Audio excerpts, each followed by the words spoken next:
Yeah, ladies and gentlemen, welcome to another episode, another late episode of the Friday podcast.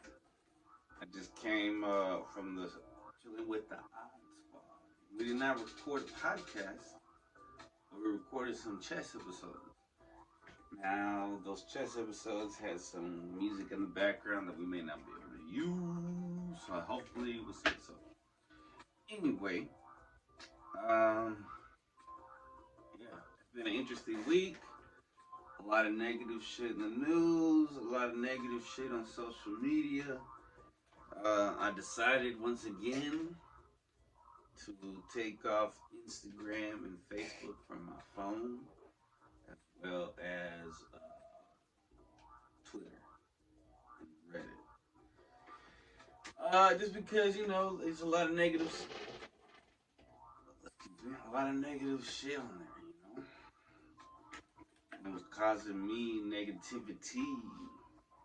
Gotta keep it G. Um, Yeah, so other than that, I mean, some small personal things went on this week. Of course, it's just regular life stuff. And you just gotta thank God for the ability to have regular little problems. Like, say for instance, your son gets truancy at school or something.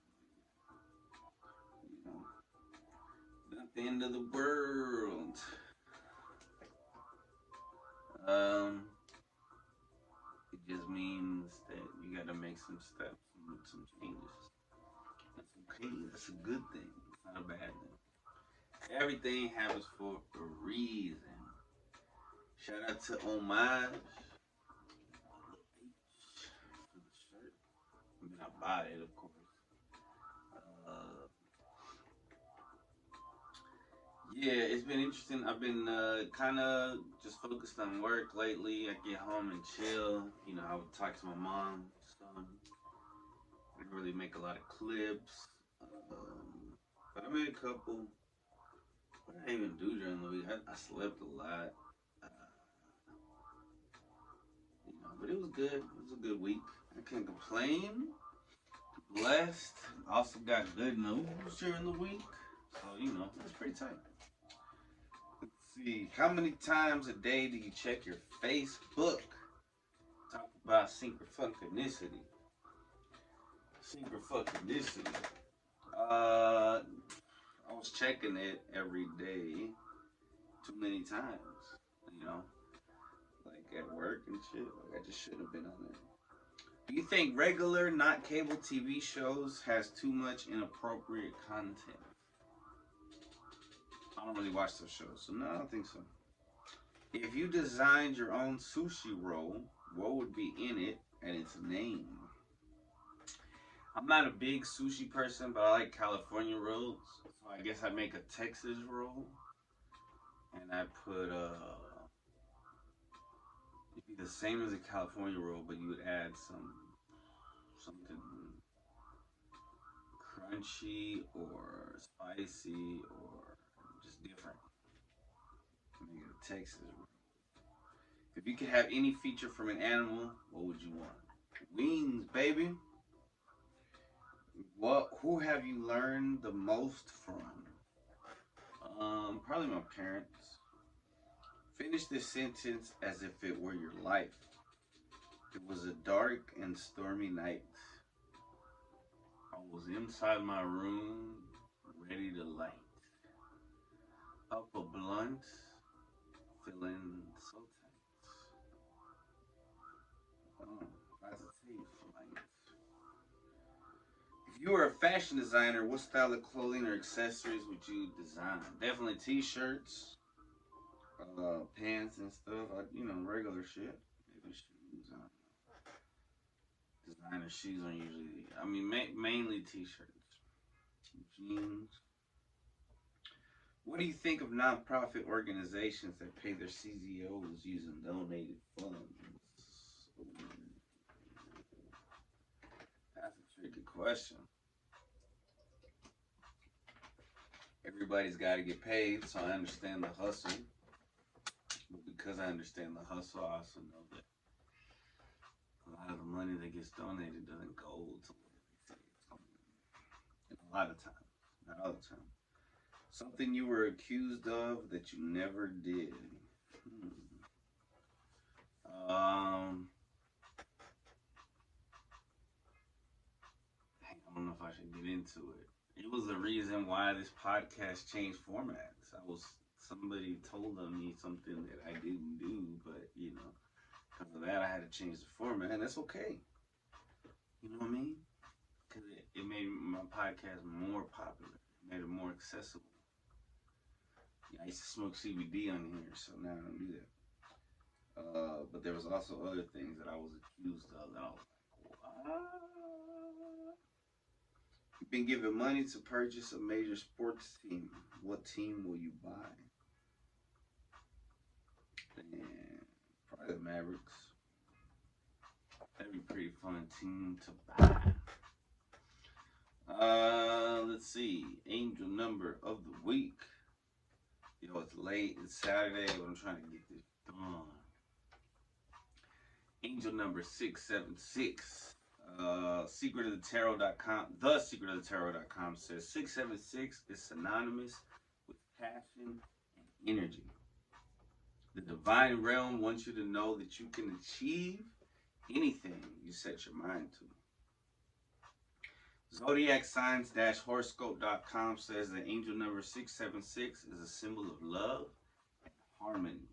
It advises you to show the people in your life you appreciate and care about them. Pulptastic.com says it's a sign that your love life is about to take a turn for the better.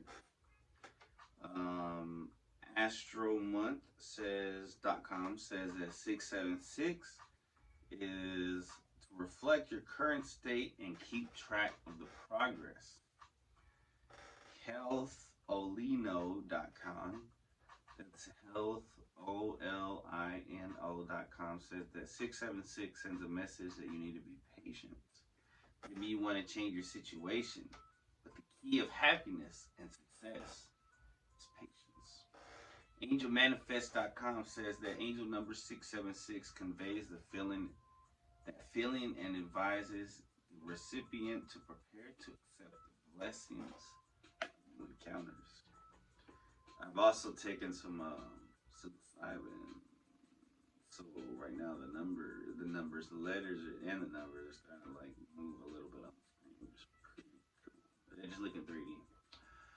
AngelNumbersMeaning.com says that it advises you, 676 advises you to find a balance, to dedicate time to your partner, but also to dedicate time to yourself, to develop your knowledge and abilities. AngelNumbers.com says that through 676, angels want to reassure you that they perfectly support you in all that you enterprise and support you in all great domains. YourHigherJourney.com says with angel number 676, the universe is signaling you to allow higher forces to play a central role in helping you to support your loved ones.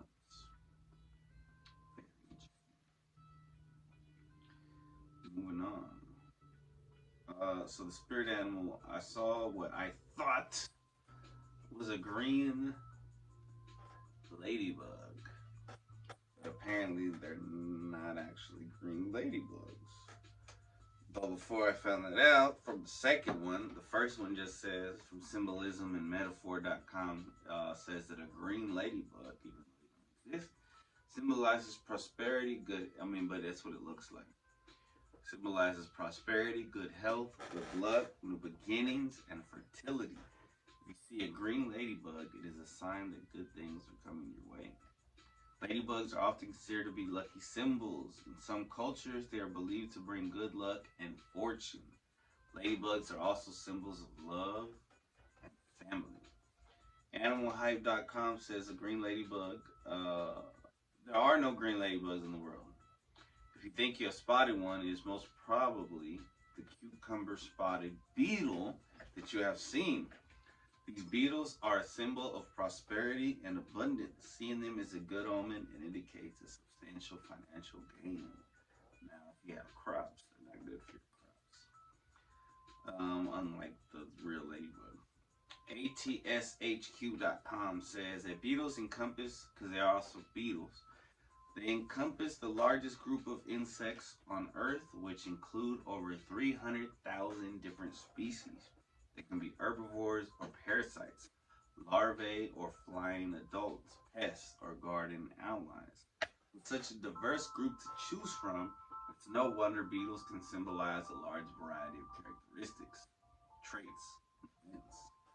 Generally speaking, almost all beetles can represent strength, transformation, and renewal of nature. There are also different representations of beetles depending on the culture and or the type of beetle being mentioned. Beetles are small creatures that tend to fly as adults, although they'll spend most of their lives on the ground. These insects communicate using pheromones and sounds, lay hundreds of eggs, and are essential for the environment across every continent except Antarctica. While each species is unique, all beetles share the symbolism of strength, transformation, and a renewal of nature. The transformation that most insects go through, beetles included, is symbolic of how we humans should and do change over our lives. The process of molting and the pupal stage in particular represent astounding positive change over time with patience, effort, and persistence. Yeah, yeah, yeah. Alright. So I had a dream. Damn, where's my dream meaning book?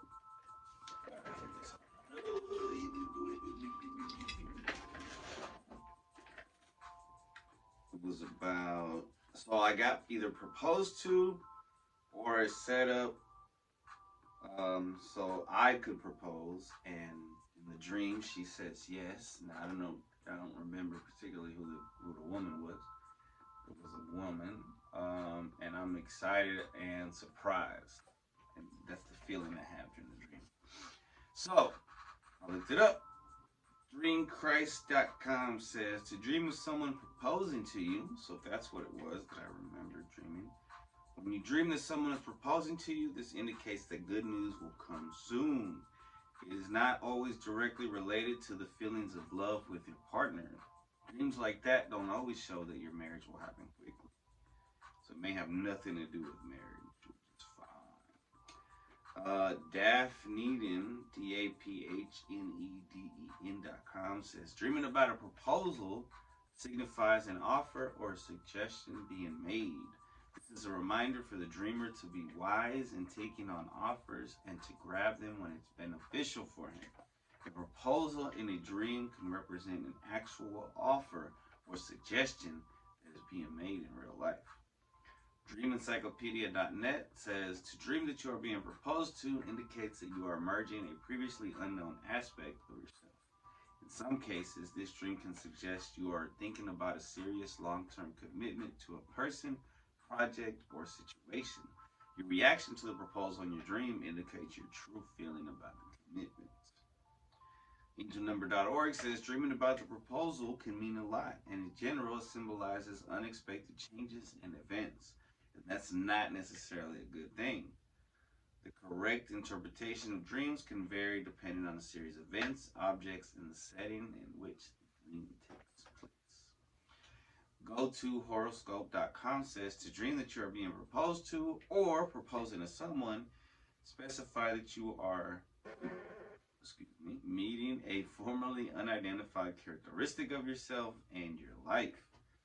Proposals can be of many kinds, each having some implications on your life and thought process. Very interesting. Yeah. Alright. Wait, I gotta open this up to get things I use. Control click. Just copy the link. You know what I'm saying? While we wait for that, shout out to Alive Men's Multi Gummy Vitamins. It has 8B vitamins to help convert food to fuel. Also contains orchard fruits and garden veggies, which is a powder blend, 100 milligram per serving. I mean, you get all you just gotta take 2 per daily. Oh shit! Shoot 2 gummies. I've been eating 3 gummies daily. What the? That's why I've been eating them so fast. They used to say 3. I thought. Wow. Interesting. Anyway, let's see. Anxiety news about anxiety. So, from EastBayTimes.com, Larry Magid says, is the internet responsible for increased anxiety? I think so. If you spend a lot of time on social media, you're bound to see things that upset you. Indeedy. Man, what the fuck is going on with this webpage? Trying to make me sign into Google. Do I have to? I just want to read the article. Advertisement. Oh my gosh. It's an advertisement. Alright, so I'm going to read this. He says that he's not a mental health professional, but it's obvious that many people today are dealing with stress, anxiety, fear, and depression. This can be true for people of any age and backgrounds, but there are special considerations when it comes to young people and marginalized people, especially if they feel they are under attack, such as many in the LGBTQ community, plus community. Some of this anxiety stems from exposure to media. What the media is, for the most part, the messenger of scary news, not the cause of it. The news media didn't cause a shooter to kill 3 children and 3 adults at Nashville Elementary School, or cause the death of 19 students and 2 teachers in Uvalde, Texas last year. But the news of these tragedies does have an emotional impact on those who consume it, including young children who not only hear about these tragedies, but now have to endure active shooter drills because of the real possibility it could happen at their school. Social media further amplifies things that increasingly worry people, including concerns about the state of our democracy and the impact of climate change. Some of this anxiety is the result of false or highly exaggerated fear-mongering on social media, as well as by some TV and radio hosts whose ratings seem to be correlated with their ability to frighten their audience into believing that some of their fellow Americans are enemies out to destroy their way of life. But much of it is in response to actual news. The UN Secretary General's recent warning that our planet is nearing the point of no return is not fake news, supposedly. Nor is it fake news that some elected officials want to roll back human rights.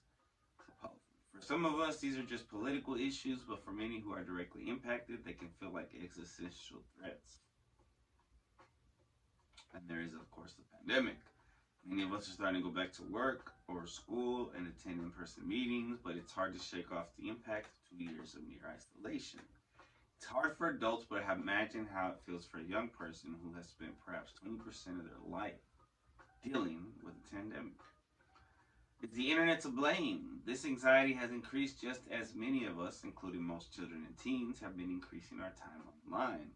So it's natural to blame the internet and social media for the increase in depression, anxiety, anger, and fear. The internet does play a role. It's the place that many of us, especially young people, learn about the things that are bothering us. It's also far more ubiquitous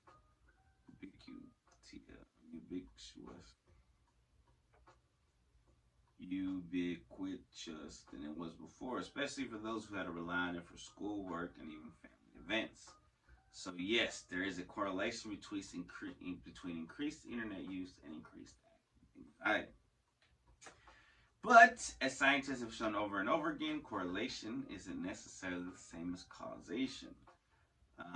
There was was a situation where people seemed to be getting sick from eating ice cream, but it turned out that they were eating more ice cream because it was very hot, and the sickness came from the heat, not the confectionery. If you spend a lot of time on social media, you're bound to see things that upset you. They might make you angry, or they might make you sad. Seeing pictures of people who seem to have better lives than yours can be depressing. Anyway, shout out to Yugaki Yerba Mate. It's true. You're seeing that on Facebook, Instagram, TikTok, Snapchat, or wherever. But the content is coming from people. And while it's possible the service may be using algorithms, you would have a similar reaction if you saw it in any other venue or heard about it in a phone call. This is not to suggest that social media and other tech companies are completely blameless or don't have responsibility to help users cope with mental health issues that are at least correlated, if not caused, by the use of their products. Those algorithms are a factor, and it's undeniable that social media companies work hard to make their products as attractive and appealing as possible. Like chocolate, nearly all companies try to make their products appealing. It's not a perfect analogy, but I would argue that social media is more like chocolate than tobacco, which is harmful even in small quantities. Chocolate companies are in the business of selling products that contain fat and sugar, which are known to be harmful if consumed in large quantities. And there are some people who will get sick if they eat any amount of chocolate, like dogs. But that hasn't stopped me from eating small amounts of chocolate almost every day. I enjoy it. It makes me feel good, and as long as I eat it in moderation and balance it with other nutrients and exercise, it doesn't seem to be doing me any harm. Though there are times when I've eaten too much chocolate and regretted it. Excessive use of social media is bad for nearly everyone, and those with mental health issues or other vulnerabilities are better off avoiding it completely. I agree. And just as there are some people who don't like chocolate, there are those who don't like social media. Not everyone has the same experience on social media. The other thing about it is that it's not monolithic. As much as I complain about algorithms, they are to a certain extent protective. There is hate speech and toxicity on social media, but I rarely see it because my feed and my overall experience is reflective of my interests and the people I choose to follow or interact with. The bad part of that is that I feel I'm in an echo chamber surrounded by like-minded folks, depriving me of a diversity of thought. The good part is that nearly everyone I interact with is well-behaved and considerate. I've gone out of my way to follow people on Twitter with very different political views, but unless I take a deep dive in their direction, I rarely come across destructive trolls. The jury is out. I haven't even bothered using this column to talk about all the positive aspects of social media, including how it can help break down isolation, increase positive activism, and help people cope with stress, anxiety, and depression. But it's worth pointing out that the jury is still out when it comes to understanding the balance between its benefits and harms. Which I do know is that it can be harmful, just like any technology, including the wheel, fire, cars, and kitchen knives. I also know that industry has a responsibility to mitigate harm, and governments should be looking for sensible regulations, just as they do with food, pharmaceuticals, vehicles, and commerce. This is according to Larry Magid, the CEO of ConnectSafely.org. Which is a nonprofit internet safety organization whose supporters include social media companies. Interesting. We can't leave the solutions to private companies, but we must also avoid regulations with unintended consequences that may be worse than the problems they try to solve. It's complicated and hard.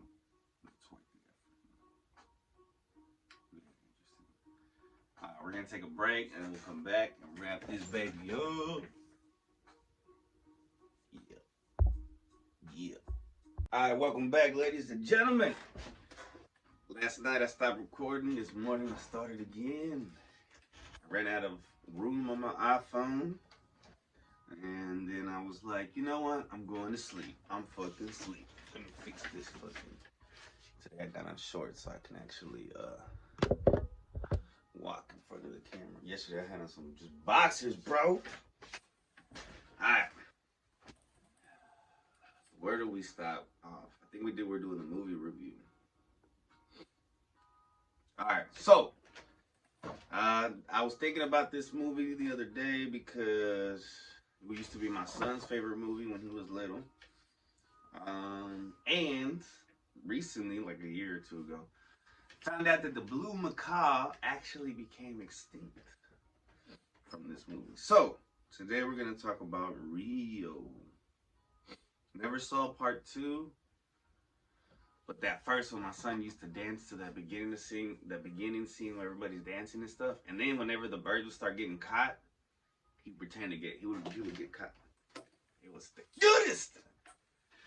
It was the cutest fucking thing in the world. Yo, when you have a kid, pay attention to that shit, because pretty soon they're gonna be teenagers and they're not gonna answer your texts and they're gonna be talking to girls and it's cool. And I'm proud of my son and I love him at every age. And I'm glad he's not still doing that shit now that he's 13. But I'm glad it's up here. I wish I would have recorded him. I don't know why I didn't. Anyway, Rio came out in 2011. It was the stories by Carlos Saldana. From Blue Sky Studios, 20th Century Fox. Came out March 22nd, 2011 in Lagoa, Rio de Janeiro. Rio de Janeiro. And then it came out the next month, April 15th, 2011 in the U.S. Its budget was $90 million. Bro, that's a lot of money for a movie. Now that I'm thinking about it. Now their box office was $484.6 million. So it's definitely a success. No wonder they made part 2. It's a 2011 American computer animated musical adventure comedy film. That's all those titles in one. It's a computer animated musical adventure comedy film produced by Blue Sky Studio and 20th Century Fox and directed by Carlos Saldana. The title refers to the Brazilian city of Rio de Janeiro, where the film is set. The film features the voice of Jesse Eisenberg, Annie Hathaway, Leslie Mann, Rodrigo Santoro, Jermaine Clement, George Lopez, Tracy Morgan, will.i.am, and Jamie Foxx. It tells the story of Blue, a domesticated male Spix's macaw who is taken to Rio de Janeiro to mate with a free-spirited female macaw named Jewel, which is played by Anne Hathaway. The two eventually fall in love, and together they have to escape from being smuggled by Nigel. There's a hilarious scene where they try to put them together, where this scientist tries to put them together so they can mate, and they put on music, like jazz music and stuff, and he's all embarrassed. Because he grows up living with this girl, because he was smuggled, and when he was a little baby, he fell out of a truck in Minnesota, and this little girl found him and raised him. So he's very domesticated. And there's like these geese that make fun of him. I think Wanda Sykes plays one of the geese. So Saldana developed his first story concept of Rio in 2005. In which a penguin is washed up in Rio. Then he learned about the production of the films Happy Feet, which came out in 2006, and Surf's Up, which came out in 2007, and changed the concept to involve macaws and their environments in Brazil. In Rio, he proposed his idea to Chris Wedge in 2006, and the project was set up at the Blue Sky. The main voice actors were approached in 2009. During production, the crew visited Rio de Janeiro and also consulted with an expert on macaws at the Bronx Zoo to study their movements. I need to blow my nose. Sorry, ladies and gentlemen, Ninja Turtles will be right motherfucking back. I wonder if anybody likes ASMR of a nose blowing. Probably. Missed the fucking trash can, man. You missed the fucking trash can, man. Rio premiered, as I said, first in Rio, and then in America. Critics loved it. Box office success, grossing over 143 million in the U.S. and 484 million worldwide.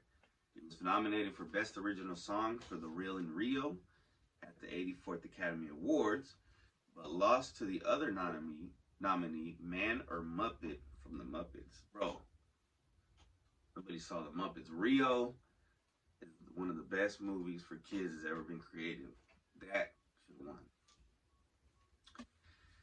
won. So the plot: exotic birds. Oh, sequel Rio 2 was released on April 11th, 2014. Didn't see that one. So some exotic birds are smuggled out of Brazil. In Moose Lake, Minnesota, a crate containing a male Spix's macaw hatchling falls from a truck and is found by a child named Linda Gunderson, who names him Blue. 15 years later, Blue is frequently ridiculed for being unable to fly by the Canada geese that come by Linda's bookstore. Ornithologist Tulio Montero. There's a little piece of mushroom. I ate a mushroom for breakfast. Super Mario Bros. He invites Blue and Linda to Rio for Blue, the last known male of his species, to mate with the last known female. At Tulio's aviary in Rio, Blue meets his prospective mate, the fiercely independent Jewel, who longs to flee back to the wilderness. The macaws are captured by orphan boy Fernando and sulfur-crested cockatoo Nigel, who both work for a smuggler gang led by Marcel, who wants to leave the country quickly to sell Blue and Jewel on the black market. This is a real story, man. This shit really happens. While Fernando has second thoughts, Nigel wants revenge on pretty birds after a parakeet replaced him on a television show. Blue's familiarity with cages let him escape to the jungle with Jewel. Fernando helps Linda and Tulio search for the birds, while Blue and Jewel meet the Toco toucan Raphael, whose bulldog friend, Luis, will remove the leg cuffs holding them together. Raphael tries to teach Blue to fly. They meet red-crested Cardinal Pedro and his yellow canary friend, Nico. I think that's Jamie Foxx. Or Will.i.am. And he's cool. He has like this little hat. Nigel coerces it's a hat, but it's a bottle cap. Coerces a horde of marmosets led by Morrow to capture Blue and Jewel. All the monkeys. It's like little monkeys. I forgot about the monkeys. Pedro and Nico take the macaws to a samba dance party where they begin to fall in love until the marmosets arrive. The 5 birds escape on a tram. So they have like little parties just like the people have parties. At the smuggler's hideout, Fernando, Linda, and Tulio discover the birds are no longer there. Henchmen Armando and Tippo reveal they plan to use the Rio Carnival parade to take the birds to the airport. Blue and the others meet Luis, who breaks the chain holding Blue and Jewel together. Once released, Jewel flies happily into the sky with the others. Hurt, Blue goes back to look for Linda, but Jewel does not want to leave behind. After a brief argument, they go their separate ways. So she wants him to come to the wilderness, and he's like, I gotta go back home to this person who raised me. I gotta at least say goodbye or say something. When Nigel captures Jewel, Blue and Raphael rush to the carnival to rescue her. As Linda and Tulio pose as dancers in Spix macaw costumes. I don't know why they're called Spixes. It's kind of a derogatory term to my people. But it's spelled S-P-I-X. Not with this. Nigel injures Jewel's wing. Blue sends Nigel into the plane's propellers, and the plane begins to fall. The smugglers jump from the plane while Jewel falls out of the cargo hatch. Jumping out of the plane to rescue her, Blue discovers he can fly. He and Jewel kiss, and he carries her to Linda and Tulio. Linda and Tulio adopt Fernando and live in their jungle sanctuary. Blue and Jewel raise 3 chicks together and celebrate with Raphael, Nico, Pedro, Luis, Linda, and Tulio, who have set up a branch of Blue and Linda, Minnesota's bookstore in Rio. Nigel has survived the plane crash, but Morrow ridicules him for losing his feathers. The smugglers. So the voice cast, Jesse Eisenberg as Blue, who was born in Rio de Janeiro but raised in Moose Lake, Minnesota. Annie Hathaway. She was a macaw from the Amazon jungle but was taken to Rio. Will.i.am is Pedro, a red-crested cardinal. Oh, okay, he's the cardinal, who is Nico's best friend. Jamie Foxx is Nico, a yellow canary who is Pedro's best friend, who loves to samba and whose bottle cap has functions as a tambourine. George Lopez is Raphael, romantic, wise, and energetic Toko Toucan, who is Eva's carnival-loving mate. Tracy Morgan, oh yeah, he's Louise, a bulldog who's Raphael's friend and a chainsaw expert who has a medical condition of drooling. I forgot about that. That's pretty funny.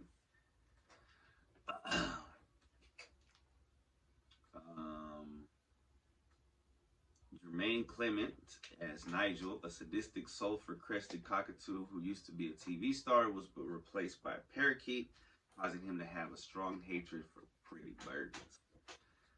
Leslie Mann is Linda Gunderson, a girl who discovers Blue after he was taken from Rio de Janeiro and moved to Moose Lake and adopted him for 15 years. He's only 15 years old and they're trying to make a mate. Sofia Scarpa Saldana as young Linda Gunderson. I guess that's the daughter of the movie. Rodrigo Santoro as the doctor, a Brazilian ornithologist who befriends Linda. Santoro also voices a soccer announcer. Oh, interesting. Let's see. I don't know any of these other names. Wanda Sykes is Chloe, a goose, who is the sister of another one by Jane Lynch, voices Alice, another goose, Canada goose. Okay, yeah, let's keep going. So as I said earlier, he had the idea in 2005, but then he found out about those two movies with the penguins already.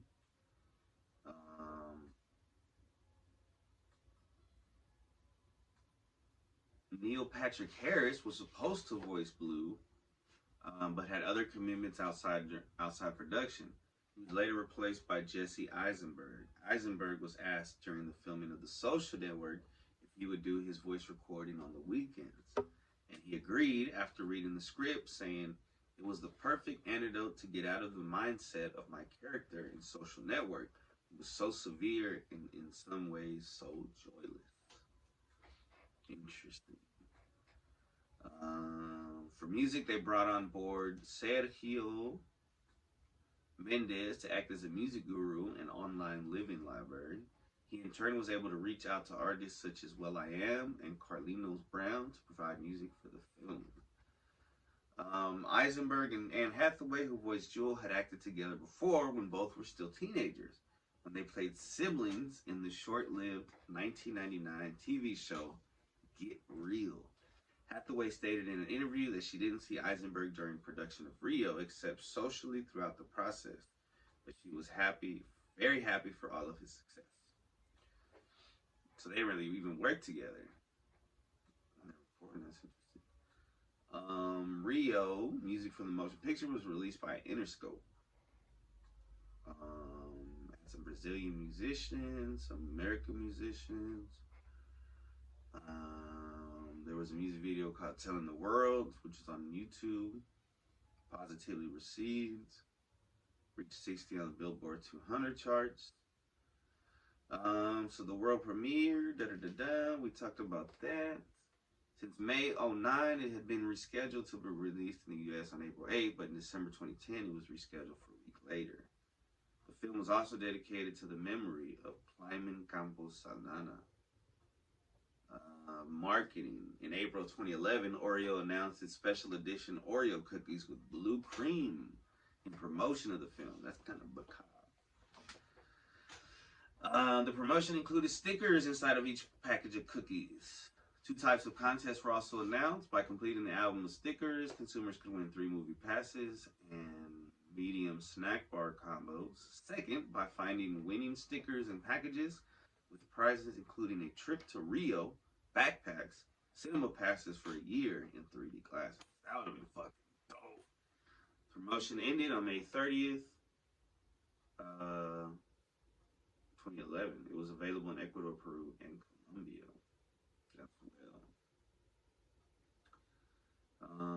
Oh yeah, this was pretty tight. On January, because at that time, me and my son also used to play Angry Birds. On January 27, 2011, Rovio Mobile announced a partnership with 20th Century Fox to promote the film. The game Angry Birds Rio was released, and it was pretty cool. Instead of the pigs, you had the monkeys, and instead of or they also included Blue as a bird.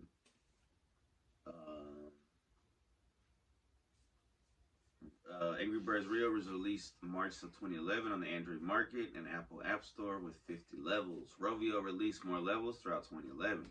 With the DVD and Blu-ray release, Rovio and 20th Century announced they were going to start selling Rio plush toys in the Angry Birds online store. Oh, I think Xavier had one. Because we definitely had some Angry Bird plush toys, which I think are now at my dad's house with my little sister. Or we had, I don't know what happened. So we had a lot. It was pretty fucking cool. That would look cool right here too. We had the little orange one, and then when he puffed out, we had the bomb. We had the red one. We had the ice one from Angry Birds Space. When Redbird got some glasses too. That was pretty fun.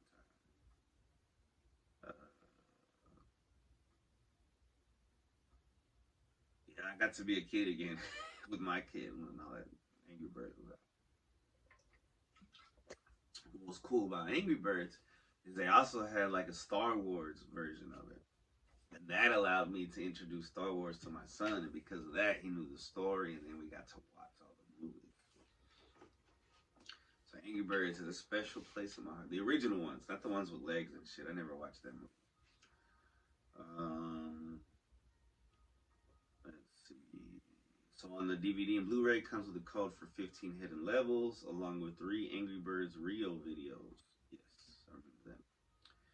And McDonald's also had toys in their Happy Meals. In February of 2011, they gave the film PG rating for mild off-color humor. The producers, displeased by this rating, resubmitted an edited version of the film to the ratings board 1 month later, and the MPAA changed the film to a G rating. Pretty cool. Smart. As a tribute to the country where most of the story is set and where the director was born, Rio was first released for home video in Brazil on both DVD and Blu-ray on July 7, 2011. The North American release date was August 2nd, 2011, and the Australian release date was September.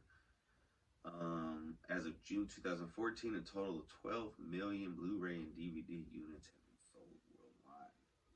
Yeah, back then, DVD was still popular, and that was just 12 years ago. I mean, a decade ago, like a lot of shit can change in a decade, homeboys. It has 4 different packages. There's a party edition, a 3-disc party. There's a 4-disc party edition, 3-disc party edition.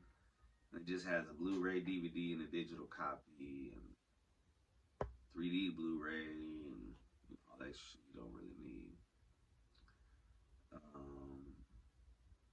The 3-disc combination package also comes with an hour of bonus features. That's pretty tight. Rio was also made available to Disney Plus on April 16, 21, but has been removed from the service as of December 2nd, 21.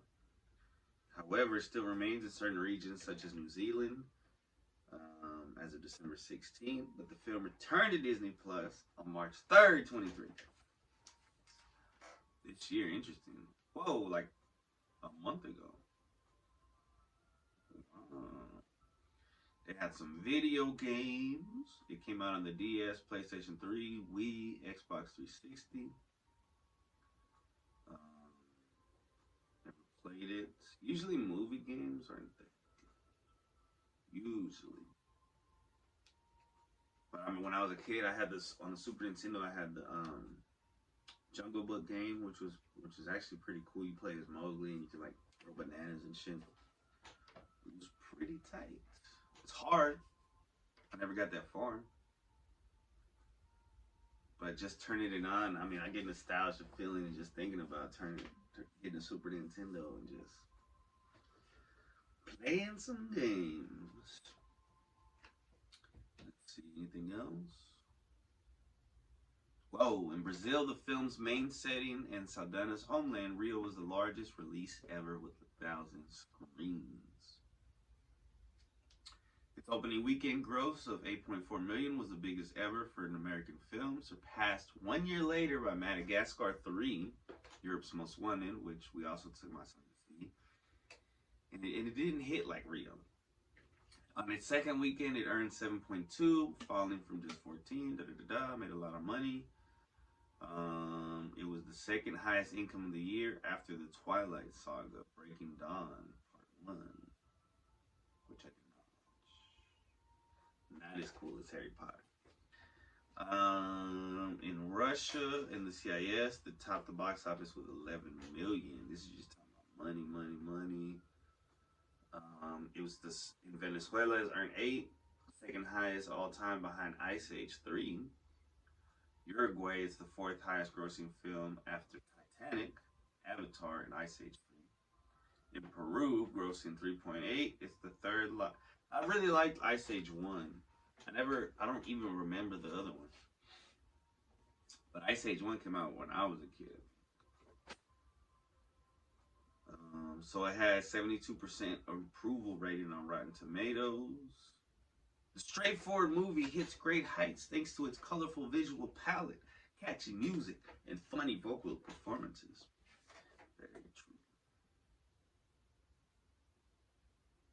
Now this hater right here, Owen Gleiberman of Entertainment Weekly, gave the film a mixed C rating. He praised the animation in Rio and its music, but later on went to say that the film is a Pixar-level pleasure than a busy, frantic, and overstuffed dessert of a movie. Bullshit. Bullshit. Badass movie, man. I give that shit 5 fucking stars just because it had such an impact on my son and me. And it was good. Very good. We're going to take a break, ladies and gentlemen. Come right back.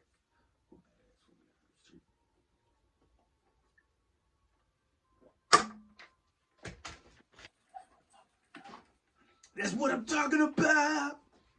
Cowabunga, dude.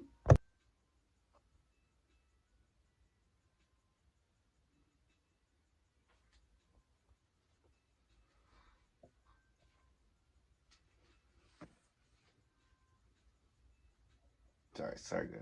This is bad angle of me. Yo, as much as I love these shirts, because of how thin they are, ain't no hiding your bad body in these holes. My bad body.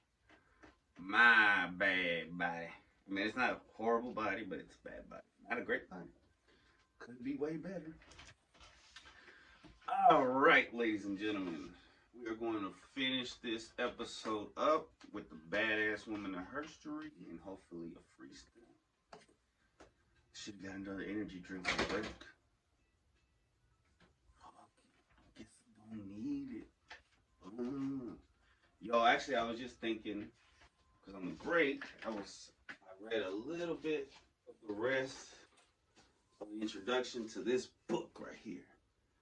Because I just finished Friday reading the entirety of this book, which was pretty dope. So now I feel like this is, well, shout out to Vino, he had this book. He said this is probably the next thing to read. So this is the Common English Bible, the CEB, with the Apocrypha. I got my son a hardcover version of this one. Because this particular version was like super expensive for some reason online. Because it's dope. It's the dopest one in my opinion. What's interesting about this, in the introduction, it says that Gnostic authors speak of God in imagery that is both female and male. I am the Father, I am the Mother, I am the Son, God says in the Apocryphon of John. Elsewhere, a spirit of wisdom announces, I am the voice in the likeness of a female, in the thought of the likeness of my masculinity. I am androgynous. The unification of the sexes served in early Christianity as a symbol of salvation, and the memorable announcement of St. Paul in his letter to the Galatians. In Christ, there is neither male nor female, for you are all one in Christ. Galatians 3:28. Paul borrows this text from Gnostic literature. The theme of making the male and female into a single one is also explicit in the Gospel of Thomas. And in the Gospel of Mary Magdalene, the Apostle Levi admonishes Peter for doubting a woman as worthy, reminding Peter that if Jesus made her upright, who are we to disown her? Jesus knew her well. That's why he loved her more than us. Let's be penitent. Also shared by Gnosticism and Orthodox writers was a sense that Christ was really polymorphous, that he had many different appearances depending on who was perceiving him. The chameleon-like changeability of Christ in early Christian art may be linked to the belief that the Lord hath no form nor comeliness. Isaiah 53:2. Christianity, having opted for the most visual, tangible, and materialist expressions, has deprived its followers of the need to seek, to search, to look for the hidden. The formulaic definition of the mystery profound within fixed doctrines has meant that these positions outside their historical context have become incomprehensible, irrelevant, and absurd. Today, Christianity constantly needs to reinvent itself. I don't know, man. This sounds pretty dope. Can't wait to get into it. This is just the introduction. Alright, so badass women to herstory. From allthatisinteresting.com. The story of Qing Shi, prostitute turned Lord of the Pirates, by Chrissy Howard, edited by John Kurowski, published November 28, 2016, updated December 17, 2018. How one 18th century concubine became the terror of South China. In a rags to riches story for the ages, prostitute turned pirate Lord Qing Shi remains one of the most feared and successful pirates in history. After her husband's death, she took over the infamous Red Flag Fleet, led over 50,000 pirates, and lived to tell the tale with all of her acquired riches intact. Who is Qing Shi? Born Shilgangzhou in 1775, she grew up in the Guangdong Canton province of southeastern China, where at one point she worked as a prostitute on a floating brothel, as originally reported by Ancient Origins. But an 1801 encounter with Zheng Yi, pirate commander of the Red Flag Fleet, would pluck Qing Shi from this floating obscurity and change her life forever. Yi proposed to Shi. However, the nature of the event itself remains a source of speculation. Some say Yi ordered a raid on the bordello and captured his concubine, while others retain Yi simply asked Shi to marry him. By either account, Shi said yes to Yi's proposal, but only after Yi assured that he would meet certain conditions. Conditions which include an equal partnership in fleet leadership, as well as 50% of the admiral's share of anything obtained. Yi agreed, stayed true to his word, and the pair would go on to run the ever-growing fleet of pirate ships together. The Red Flag Fleet grows. The couple only possessed 200 ships at the time of their marriage, but a coalition with powerful Cantonese pirate forces would soon allow the Red Flag Fleet to comprise somewhere between 1,700 and 1,800 ships. These combined efforts would result in a color-coded fleet of ships led by the Red Flag and followed by convoys labeled black, white, blue, yellow, and green.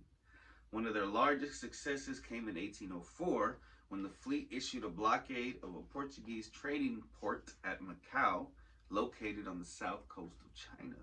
The Portuguese sent a squadron to fend off the pirate attack, but the Red Flag promptly overpowered them. Even the British Royal Navy declined to get involved, instead providing naval escorts to ships belonging to them and their allies. Just 6 years after marrying Shi, the Red Flag Fleet's co-commander Zheng Yi fought his last fight amid the Tay-Son Rebellion in Vietnam, where he died in 1807.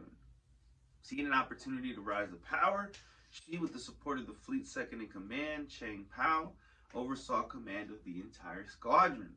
Soon, Shi would go on to rule hard, celebrating success at nearly every turn. Madame Qing Shi, the Terror of South China, now officially known as the name she would be remembered by. Qing Shi, which translates to Qing's or Zheng's widow, oversaw somewhere between 50,000 and 70,000 pirates. This ruthless ruler kicked off her regime with a strict code of conduct. Going forward, the crew would account and register any and all money seized and raised before they could distribute it amongst themselves.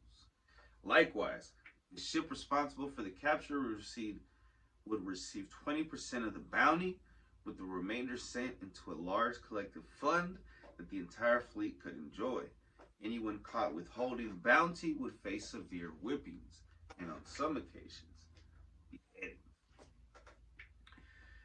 With everyone on board in both a physical and figurative sense, Shi's team would go on to pillage the South China coast, taking over several towns and taxing countless others. Violence helped them succeed.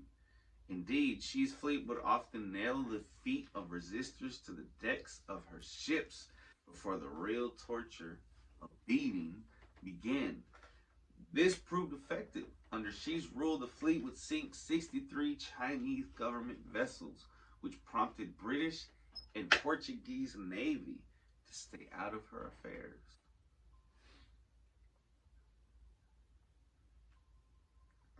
Beyond these maritime successes, Shi is perhaps most known for the strict and admittedly strange rules she imposed on the ship's female prisoners. The pirate lord would allow her crew to keep attractive women as wives and concubines, on the condition that they remain faithful and take care of their newly acquired beloveds. If they defied Shi's orders, specifically by practicing infidelity or raping their partners, they would face beheading and execution. As for the ugly women, Qing Shi would have them released, no harm done. She demanded a pirate loyalty, not just to their wives, but to the fleet writ large. If a pirate abandoned the fleet, her crew would seek him out. If captured, cut his ears off.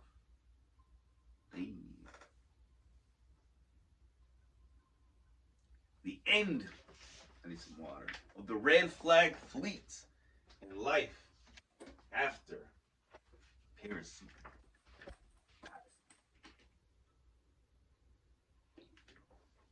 3 years after assuming rule over the Red Flag Fleet, the King Emperor saw no way to defeat Shi and her army of pirates. Thus, he struck a deal with anyone willing to return to the mainland. Unlike fellow pirates Anne Bonny and Mary Read, whose captures resulted in a death sentence, Shi received amnesty and could return to civilian life without ceding any of her wealth. She would go on to marry a former underling, Pao. Together they returned to the Guangdong province, where she opened and operated a gambling house until her death in 1844. Today her legacy lives on in Disney's Pirates of the Caribbean franchise as Mistress Qing, one of the 9 pirate lords.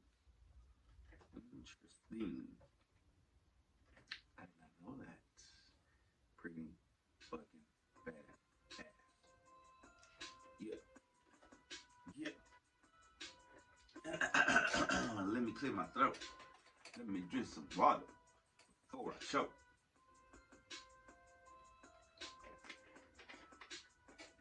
Yep.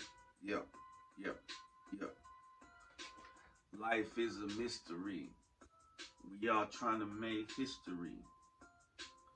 Not everything that shines is gold. Not everything that's loud is cold. Not everything you think is tight is really tight. Sometimes it ain't right. Stand upright. Have no fright. We about to take flight. Never be fake. Always shake off the hate. Never underestimate the progress that people make when faced with adversity.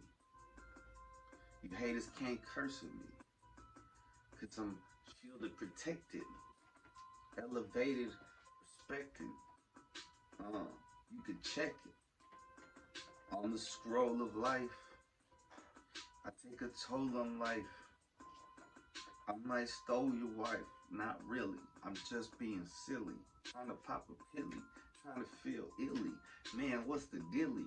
It's that Chris Chaos coming through, about to take off. Man, you haters way off.